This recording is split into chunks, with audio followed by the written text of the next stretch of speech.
नमस्कार। चलिए कुछ ऐसे फैक्ट्स की बात करते हैं जो सच में दिमाग को घुमा देंगे।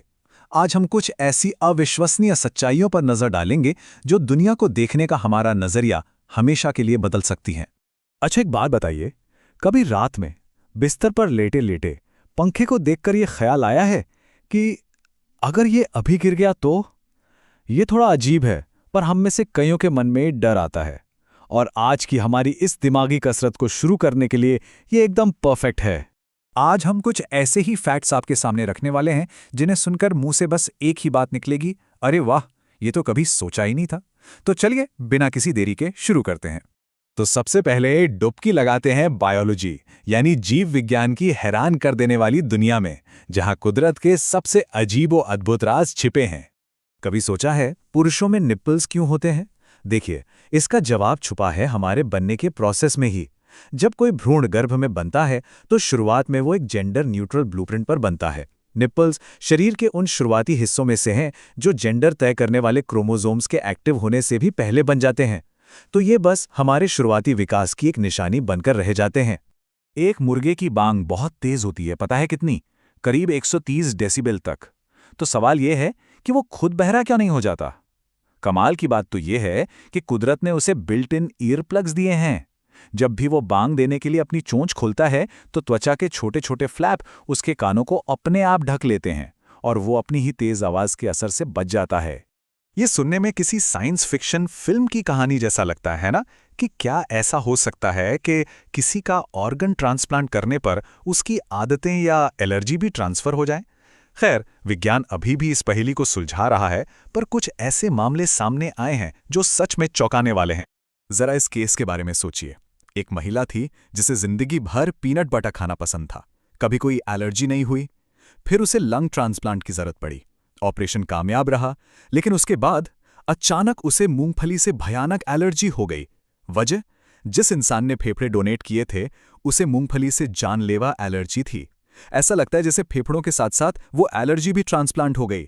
तो कुदरत के कमाल तो हमने देख लिए, लेकिन जब इंसान अपना दिमाग लगाता है तब क्या क्या होता है? चलिए अब कुछ किस्से देखते हैं इंसानी जुगाड़ और जीनियस के, जो दिखाते हैं कि कुछ भी मुमकिन है। टाइटैनिक की कहानी तो हम सब जानते हैं, लेकिन क्या ये पता है कि उसका मलबा मिला कैसे था? ये कोई प्लानिंग नहीं थी, बल्कि एक कोइंसिडेंस था। हुआ ये कि रॉबर्ट बैलर्ड असल में अमेरिकी नेवी के एक टॉप सीक्रेट मिशन पर थे। उनका काम था खोई हुई न्यूक्लियर सबमरीन्स को ढूंढना। जब उन्होंने अपना काम वक्त से पहले ही खत्म कर लिया तो बचे हुए टाइम में उन्होंने सोचा, चलो टाइटैनिक को ढूंढते हैं, और उन्होंने इतिहास बना दिया। हम लोग रोज ताले इस्तेमाल करते हैं, पर कभी सोचा है ये काम कैसे करता है? अरे ये बड़ा ही सिंपल सा लेकिन कमाल का खेल है पिन्स और स्प्रिंग्स का। ताले के अंदर ना अलग अलग हाइट के कई पिन होते हैं। जब हम सही चाबी डालते हैं तो चाबी के कट इन सभी पिन्स को एक सीधी लाइन में ले आते हैं। जैसे ही सारे पिन लाइन में आते हैं, ताला घूमने के लिए फ्री हो जाता है और खुल जाता है। साल 2001 में पिज्जा हट ने एक ऐसी डिलीवरी की जो आज तक कोई नहीं कर पाया, सीधे स्पेस में।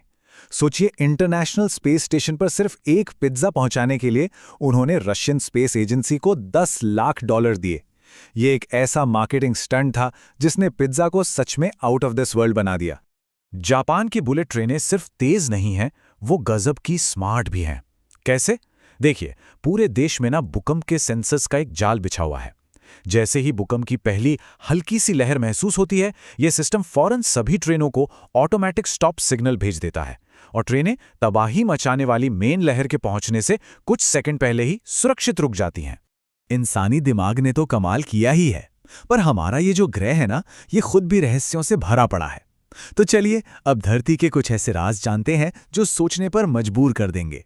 एक ऐसे समंदर की कल्पना कीजिए जिसका कोई किनारा न हो, जिसकी कोई जमीनी सीमा ही नहीं है। यही है सारगासो सागर। ये जमीन से नहीं बल्कि चारों तरफ से बह रही समुद्री धाराओं से घिरा है। मतलब अटलांटिक महासागर के बीचों बीच एक ठहरा हुआ इलाका। एक समंदर के अंदर दूसरा समंदर। हम लोग धरती पर तो लाल नारंगी सनसेट देखते हैं ना, लेकिन सोचिए अगर हम मंगल ग्रह पर हों तो वहां सूरज एक ठंडी नीली रोशनी के साथ डूबता है। ये एक छोटी सी बात है, पर याद दिलाती है कि ये ब्रह्मांड हमारी कल्पना से कहीं ज्यादा रंगीन और हैरान करने वाला है। अब बात करते हैं ट्रांसपोर्ट की। भारत की सड़कों की कहानी क्या है? यहाँ की कहानी 2 पहियों पर चलती है। यहाँ 23 करोड़ से ज्यादा बाइक्स और स्कूटर हैं, और कारें सिर्फ 4 करोड़ के आसपास। ये सिर्फ नंबर नहीं है, ये हमारे शहरों की, हमारे ट्रैफिक की और हमारी मिडिल क्लास की पूरी कहानी बताते हैं। और अब इसकी तुलना करिए अमेरिका से। तस्वीर बिल्कुल उल्टी है। वहां 29 करोड़ से ज्यादा कारें हैं और बाइक्स सिर्फ 86 लाख। ये दिखाता है कि कैसे 2 बड़े देश बिल्कुल अलग अलग रास्तों पर और अलग अलग जरूरतों के हिसाब से बड़े हुए हैं। तो हमने जानवरों को देखा, इंसानों के कारनामे देखे, धरती के रहस्य देखे, पर अब बात करते हैं सबसे बड़े कैनवस की, यूनिवर्स की। और इस बड़े से यूनिवर्स में हम कहाँ हैं? शायद इसका जवाब कहीं बाहर नहीं, हमारे अंदर ही है। एक आम इंसान के शरीर में कितने एटम्स यानी परमाणु होते होंगे? अंदाजा लगाइए। संख्या है 7 और उसके बाद 27 जीरोस। ये इतना बड़ा नंबर है कि दिमाग में सोचना भी मुश्किल है। बस इस नंबर को जरा एक पल के लिए याद रखिएगा। और अब ये सोचिए, हमारे पूरी यूनिवर्स में जितनी गैलेक्सीज हम जानते हैं वो कितनी हैं? करीब 2 ट्रिलियन यानी 2000 अरब। ये भी बहुत बड़ा नंबर है ना? लेकिन ये नंबर हमारे शरीर में मौजूद एटम्स की संख्या के सामने कुछ भी नहीं है। सच तो ये है कि सिर्फ एक इंसान के शरीर में इस पूरे ब्रह्मांड की सारी गैलेक्सीज से खरबों गुना ज्यादा एटम्स हैं। तो इसका मतलब क्या हुआ? इसका मतलब ये है कि हम में से हर कोई अपने आप में एक चलता फिरता यूनिवर्स है। हमारे अंदर इस पूरे ब्रह्मांड की सारी आकाशगंगाओं से भी ज्यादा चीजें हैं, ज्यादा कॉम्प्लेक्सिटी है। तो ये हमें क्या बनाता है? शायद हम जितना सोचते हैं उससे कहीं कहीं ज्यादा।